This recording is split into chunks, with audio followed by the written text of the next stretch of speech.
Everyone will need to live somewhere, even if GDP declines. So there's a fundamental supply and demand balance which doesn't change. Hello, I'm Diego. I'm here in Madrid with Jason from Aberdeen. Jason, thanks for joining us. Thank you very much for inviting me. Thank you. Before we start, can you please give us a brief introduction about your role and about Aberdeen activities on the living sector, please? Certainly. My name's Jason Baggaley. I'm the head of living, APAC direct real estate and value add at Aberdeen. Our living business is based around continental Europe and also Japan. We've got a very strong multifamily team in Tokyo, based in Tokyo, investing on behalf of a Dutch pension fund. And then in Europe, we've got a very large pan-European pooled vehicle. It's a core residential living fund. It's about 1.7 billion GAV, very important to us. And then in the UK, we've got a variety of smaller living strategies as well, an area we'd like to grow into. So in total, we've got over 32,000 units and roughly 10 billion of AUM in living. And in terms of macroeconomics and risks, how these global economic shifts and cross-border capital is changing risk and return expectation from your side?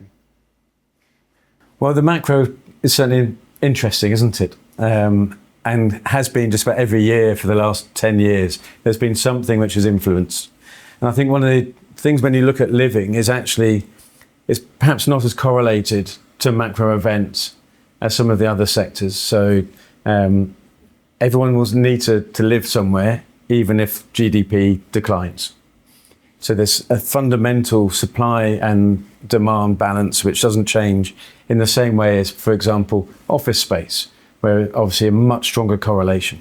So I think that resilience of residential means that it remains very much in demand and people want it across the risk spectrum. What we are seeing, of course, is that the way markets have moved over the last few years, development has become very, very difficult to do. And so that higher return seeking, value add, opportunistic has been quite hard to deliver at the returns that people have been looking for. Talking about hard to develop.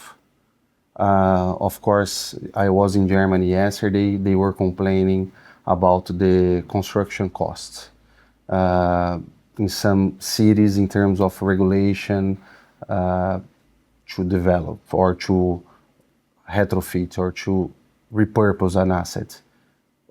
In Europe, how those costs and regulations jeopardize or put an extra risk on new developments from your side? Yeah, so look, everywhere you go, construction costs are prohibitive.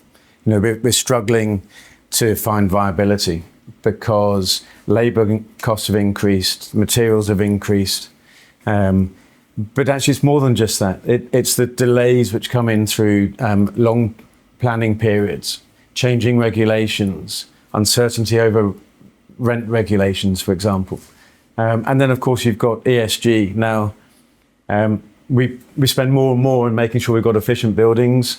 That is probably the right thing to do. I think we're going to talk about operational costs later. And, obviously, the more efficient your building is, the lower your operational costs can be and the more attractive for people to occupy. But I don't think there's one unique problem. And it's not one country has the problem. Anywhere you go in Europe, people will complain that the cost of development is too high. And do you see that having a global overview help you somehow to find the right fundamentals and look on the long-term strategy? Yeah, so we always talk about sort of global markets and influences but the local nature of real estate. And obviously, every city is going to have its own nuances, etc. We try to apply some fundamental principles for us, the affordability is important. So the metric of income to the rental level. Amenity is important, be that in a building or the surrounding area. So, and how easy is it for people to go to work, to drop off their kids at nursery, fine food, cafes, etc. So, and then also accessibility, be it by transport, by car, etc. Making sure people can enjoy living somewhere, that applies globally. So we apply that with local knowledge. You mentioned about operational costs, right? I understand that you saw many cycles inside the residential sector, and there is a real cost pressure. How it is shaping your approach in terms of getting operational efficiency? So I think if you go back maybe to the early days of investing into PRS and BTR, etc., people made cost assumptions which have been very hard to achieve. So there's now a much greater realism about the cost of operating. It means that you've got to find efficiency, and that could be the size of the building, so having enough units to make it worthwhile to have your concierge, etc. Making sure you get the right level of service provision. So different markets will require different things. Frankly, it's doing the small things well. There's no simple doing answer. The basics well, right? Yeah, you've got to have great relationships with your property managers, your facilities managers, benefits of your scale, and obviously the more you can retain tenants, turnover is expensive. So providing a good service to people, minimizing turnover, minimizing vacancy, while still, of course, capturing the rental growth. In terms of assets, which segments with living assets currently show the strongest fundamentals?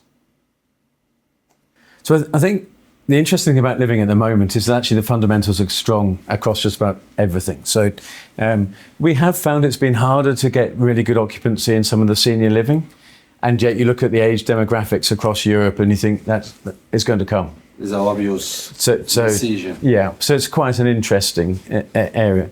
I think PRS has just such strong fundamentals across all of them. So we like that. Student, for most of Europe, really interesting demand-supply characteristics, looks quite strong. UK perhaps got a higher level of supply and some more structural differences.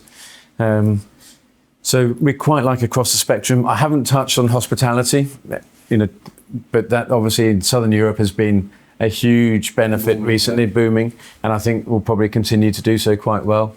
Could well find that the beautiful climate of Southern Europe benefits when people are looking for alternatives to travelling further afield in current circumstances. In terms of scale, Southern Europe is known for a fragmented market and a small deal size. What is the best strategy right now to unlock scale and to attract deeper institutional capital? Yeah, I mean, that's a very interesting question, and I'm not sure that we've cracked the answer to it ourselves. But I think you've got to concentrate on the markets you really believe in. So for me, Spain is an obvious market. It's got size, it's got liquidity, some great fundamentals, and perhaps not try to get huge scale in markets which can't provide it, the liquidity. We generally run fairly core mandates, open-ended, so liquidity remains important. And I think you have to accept that some markets can't provide you with everything you need, and perhaps that's more suitable for another investor. Thanks for joining us today on the conference. What is your expectation from the discussions, from your peers? Yeah, look, I'm really looking forward to hearing different people's views, and I've already had a great conversation earlier this morning. We are a people industry at the end of the day. Being able to connect with people, hear their views, what they're doing, hopefully join a few dots and generate some more business.